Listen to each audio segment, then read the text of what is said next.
صرف ایک صورت میں آپ جادو کے کچھ حصے سیکھ سکتے ہیں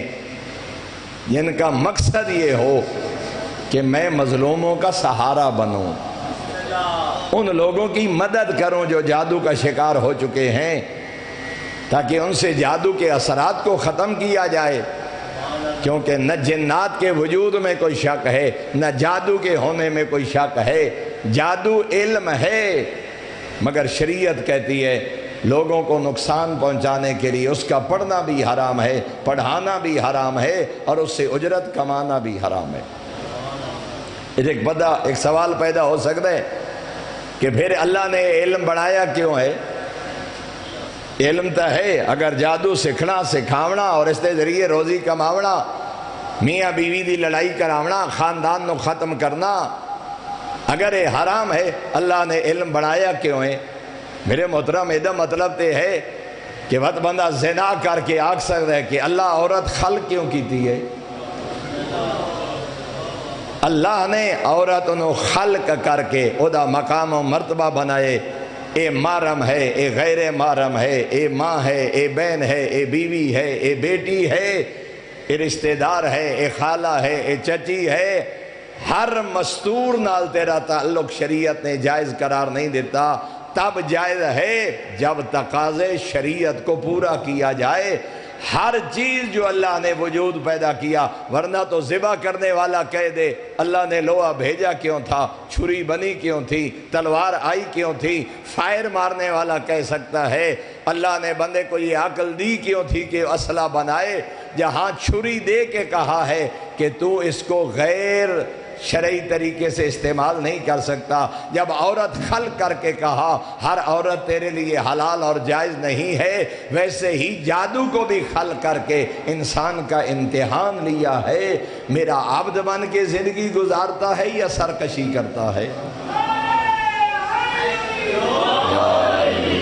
ایک دفعہ بلند تر صلوات پڑھو معصوم دی ذات پہ۔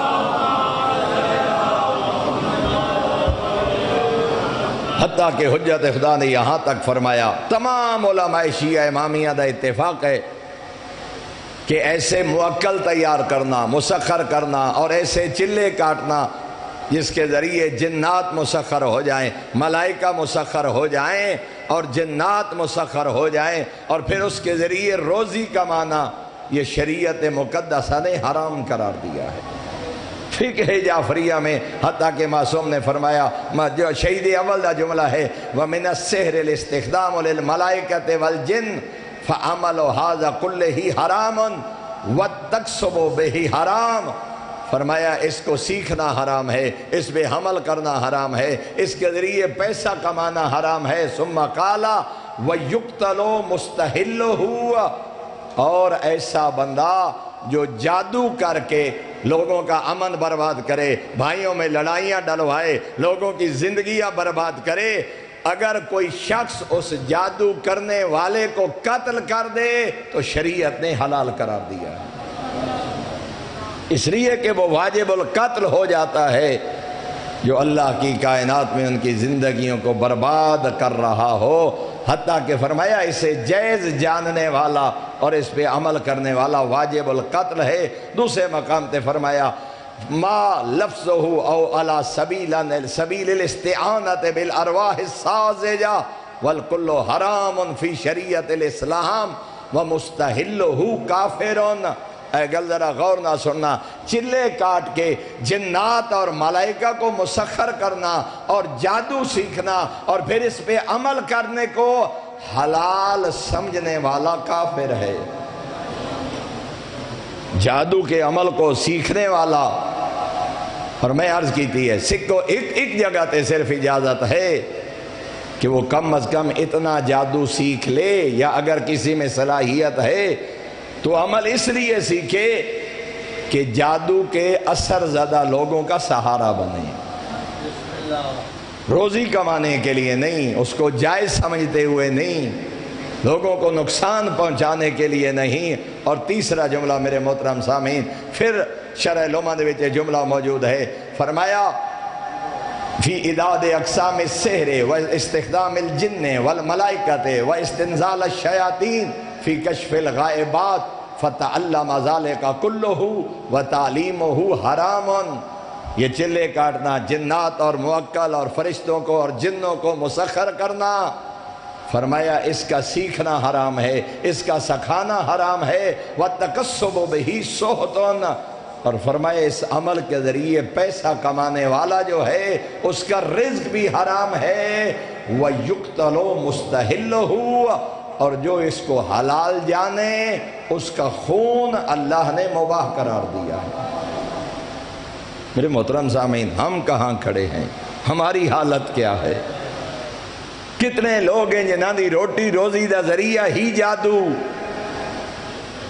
اور اسے معاشرے جو قابل احترام بھی ہے، اور اسی معاشرے سب سے بڑے بھی وہی ہیں، ان کا مقام و مرتبہ، اور ہم بھی بڑے جھک جھک کے ملتے بھی ہیں اور خدمت بھی کرتے ہیں کہ مرشد صاحب ہیں، جادوگر ہیں، کالا علم رکھتے ہیں۔ شریعت کہتی ہے فعل حرام کر رہا ہے، یہ علم سیکھنا حرام ہے، سکھانا حرام ہے، اور اس کو حلال سمجھنے والا آل محمد کے مذہب میں کافر بھی ہے، اور اس کا خون بھی شریعت نے مباح قرار دیا ہے۔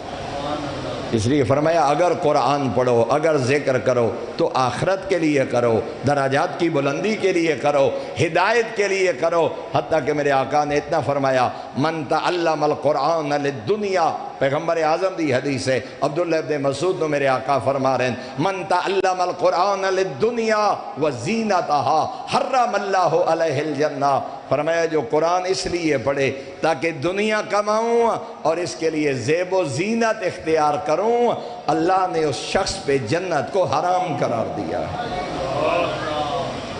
اللہ نے اس شخص پہ جنت کو حرام قرار دیا۔ اور پھر میرے آقا اے جملہ سننا، چھویں آقا دا فرمانے یجاؤ بعبد یوم القیامت قد تعلم القرآن، ایک بندہ آئے گا اللہ کی بارگاہ میں جس نے قرآن کا علم حاصل کیا ہوگا، فیقول یا رب تعلمت القرآن ابتغاء وجہک، اے میرے اللہ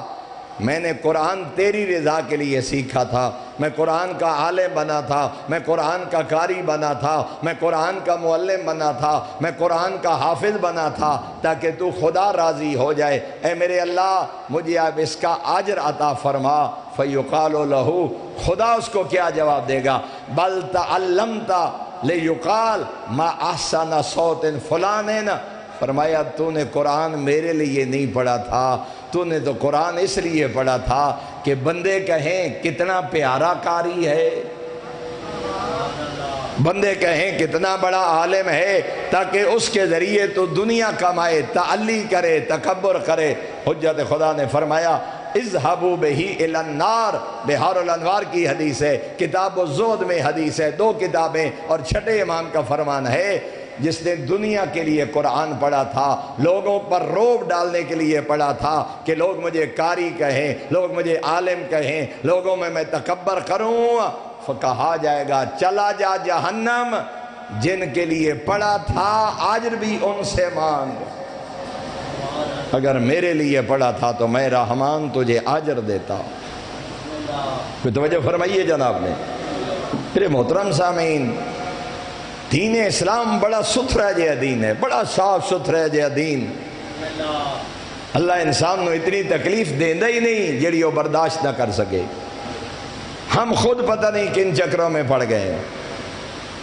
حتیٰ کہ قبریں کھودی جاتی ہیں ان بدبختوں کے کہنے پہ کہ مردے کی ہڈی لے آؤ میں تعویذ لکھ دیتا ہوں، مردے کا کفن لے آؤ میں تعویذ لکھ کے دیتا ہوں، اور لوگ کر رہے ہیں، زمانہ گواہ ہے، مثالیں ہیں تیرے ملک کی